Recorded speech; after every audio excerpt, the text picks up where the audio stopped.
যে জাতীয় সাংবিধানিক কাউন্সিল এনসিসি, যার মাধ্যমে রাষ্ট্রীয় ও সাংবিধানিক গুরুত্বপূর্ণ পদে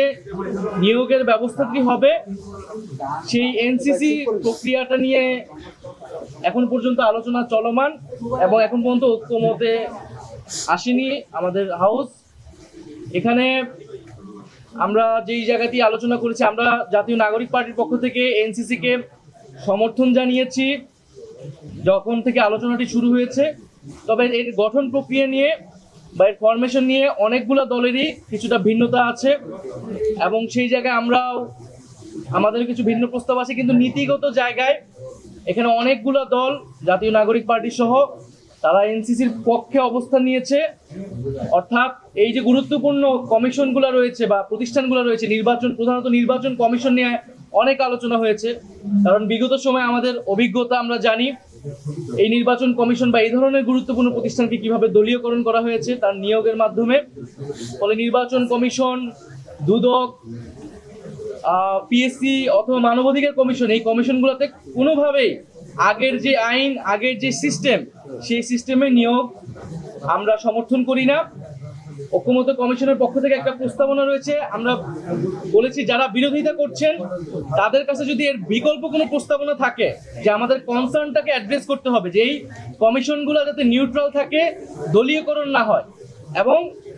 রাষ্ট্রের সবার আস্থা যাতে এই প্রতিষ্ঠানগুলোর উপর থাকে, যারা নিয়োগপ্রাপ্ত হচ্ছেন তাদের উপরে থাকে, তো সেই বিষয়টা যাতে নিশ্চিত করা হয়। তো সেই আলোচনাটা এখনো চলমান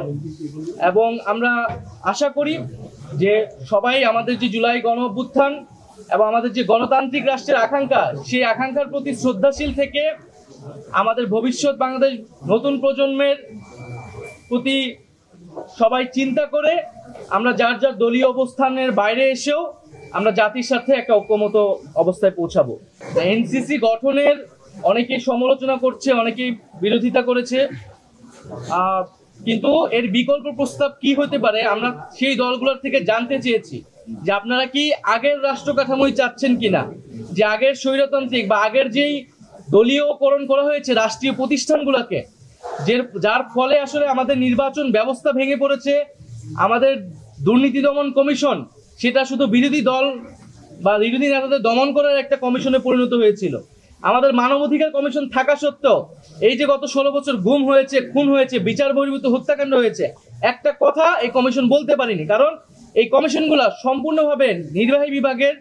একজন ব্যক্তির এবং একটা দলের আজ্ঞাবহে পরিণত হয়েছিল। তাহলে এই ব্যবস্থা তো আমরা চাই না। আর আরেকটা বিষয় যারা বিরোধিতা করেছেন তারা বলার চেষ্টা করেছেন যে এটা এক্সিকিউটিভ বিভাগকে বা প্রধানমন্ত্রীর ক্ষমতাকে অনেক খর্ব করে কিনা, প্যারালাল কোনো অথরিটি করে কিনা। আমরা এটা পরিষ্কারভাবে বলেছি, আরো অনেকগুলো দল বলেছে যে এটি ভাবার কোনো কারণ নেই, কারণ এটা এক্সিকিউটিভের দায়িত্বই না যে এই কমিশনগুলোতে কারা নিয়োগপ্রাপ্ত হবে। এবং প্রধান উপদেষ্টা অন্তর্বর্তী যে নির্বাচনকালীন সরকার, সেটার ক্ষেত্রে প্রধান উপদেষ্টা নির্বাচনেও এটা এনসিসির ভূমিকা এখানে যুক্ত করা হয়েছিল। আমরা নির্বাচনের তত্ত্বাবধায়ক সরকারের আলাদা একটা রূপরেখা দিয়েছি, ফলে সেটাকেও আমরা বলতেছি এটাও এনসিসির এখতিয়ারে না থাকলেও আমরা চাচ্ছি না যেটা থাকুক, কিন্তু যে গুরুত্বপূর্ণ প্রতিষ্ঠানগুলা নির্বাচন কমিশন, দুদক সহ অন্যান্য প্রতিষ্ঠান, সেই সব প্রতিষ্ঠানে অবশ্যই এই ধরনের একটা সাংবিধানিক নিরপেক্ষ বডি আসলে থাকতে হবে।